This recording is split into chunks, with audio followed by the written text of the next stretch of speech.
Messieurs les représentants, le directeur de cabinet du Premier ministre et les directeurs généraux des services publics de l'État. Messieurs, bonjour. Bonjour. La séance encore notamment les mots de bienvenue de Madame. Celui-ci sera suivi du mot de Monsieur le directeur général de l'OCEP sur et ces mots de Monsieur le directeur général de l'OCEP par tous les secrétaires généraux, tous les inspecteurs généraux ainsi que les directeurs généraux de ces actes d'engagement au vice-premier ministre par les recueils des textes légaux et réglementaires régissant les agents publics de l'État, les agents publics, la nouvelle loi sur la sécurité sociale libre entre Monsieur le vice-premier ministre et les participants par les doyens à l'ancienneté des secrétaires généraux. Enfin, par une photo de famille, enfin, il y aura à cette séance. Sans plus tarder, avec l'hôtel général à la fonction publique chargée des actifs pour le mot de bienvenue.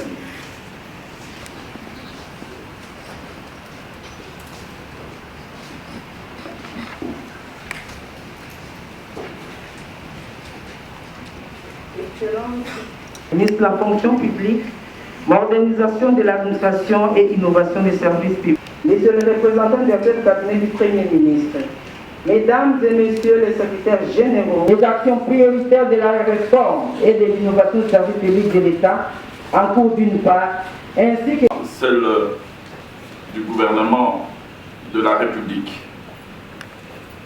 à l'endroit de tous les agents publics, civils, policiers comme militaires, qui, relativement à la situation sécuritaire qui traverse notre pays dans sa partie orientale, sont toujours au service de la République, se battant avec hargne, détermination, courage pour le fonctionnement de l'État, mais aussi pour bouter hors du territoire national les ennemis de notre pays qui commettent, comme vous le savez, et c'est depuis plusieurs décennies, des atrocités innommables sur fond d'exploitation illégale de nos ressources naturelles.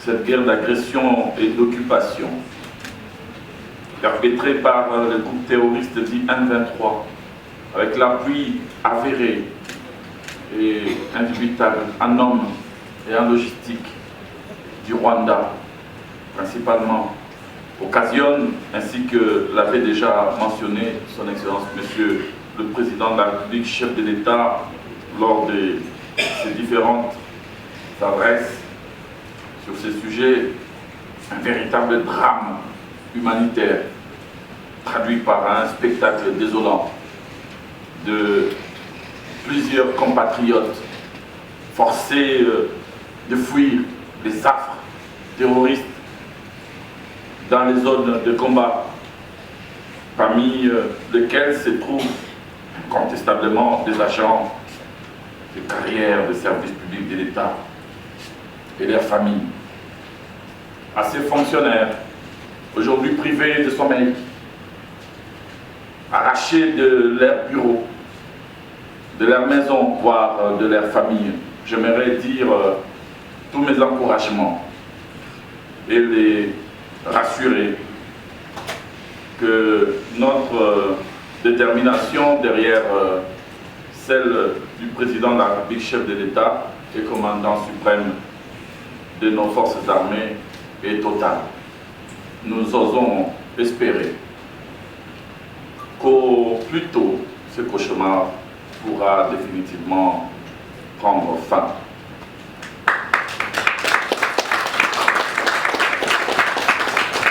Aussi, en mémoire de tous ceux de l'agent qui sont tombés et qui sont victimes de ces lâchetés, de ces...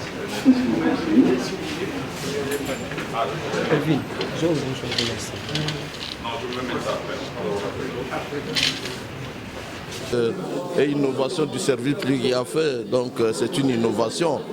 Nous sommes très satisfaits d'avoir entendu tout ce qui était sorti de sa bouche. Donc il nous a prêché la bonne gouvernance, l'éthique professionnelle, l'équité dans le traitement des agents publics de l'État, et c'est une joie pour nous. Et ces messages d'orientation et de réorientation et concernant la nouvelle vision du gouvernement quant à la transformation de la fonction publique. Moi, je crois que c'est une première, que ça ne va pas s'arrêter en chemin. Et c'est un bon début avec la nouvelle administration, c'est-à-dire que le nouveau secrétaire général mis en place il y a de cela peu de temps, que de prendre le premier contact avec le VPM en charge de la fonction publique, modernisation de l'administration. Moi, je crois que cela augure d'un bel avenir quant aux relations qui vont régir les secrétaires généraux et leur hiérarchie. C'est moi qui vous remercie. Moi, je crois que c'est un engagement que nous venons de prendre. Nous remercions et félicitons très sincèrement son Excellence, Monsieur le Vice-Premier ministre et ministre de la fonction publique, de l'initiative, parce que c'est nous qui sommes à la base du développement de ce pays. Pour développer le pays, il faut une administration forte. Partout ailleurs, on compte sur l'administration. Alors l'administration congolaise aujourd'hui doit se mettre debout autour du VPM de la fonction publique, M. Marcel Liaou. Jean-Pierre Liaou, je m'excuse, c'est de lui qu'il s'agit. Il faut que nous puissions l'encourager, nous puissions le soutenir à travers la vision de son Excellence, Monsieur le Président de la République, chef de l'État. Les secrétaires généraux ont reçu des orientations claires, une administration de développement, une administration efficace, une administration qui n'a pas besoin du favoritisme, une administration de la méritocratie. Voilà, nous avons mérité, nous avons retenu ces quelques mots essentiels et nous devons en faire pour nous notre cheval de bataille au sein de nos administrations respectives. Je crois que chacun de nous est appelé à vulgariser ces messages. Le code de conduite de l'agent public de l'État doit être un instrument aujourd'hui qui doit guider le comportement de tout fonctionnaire. Voilà un peu, en très peu de mots, ce que moi je pouvais dire à cette salle.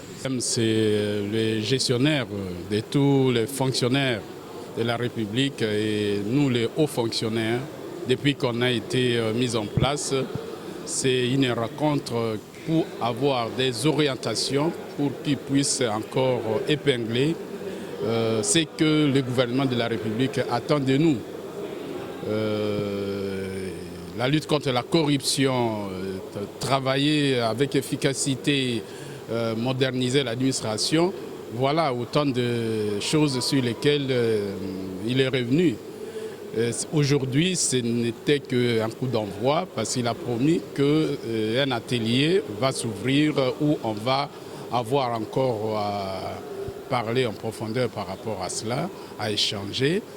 Mais tous les généraux, secrétaires généraux, inspecteurs généraux, directeurs généraux ont promis par la bouche de notre doyen, secrétaire général à la primature, dit que nous sommes prêts, qu'on nous donne les moyens de notre politique pour qu'on puisse aller changer la face de l'administration dans ce pays pour le développement. Vous l'avez suivi, il a dit les autres ont échoué parce qu'ils n'avaient pas de rêve. Et notre rêve, c'est réussir. Et nous sommes passés, on ne nous a pas pris n'importe comment, on a été recrutés sur concours. Et ça, c'est une première dans l'histoire de ce pays. Et on ne va pas se laisser faire. Merci.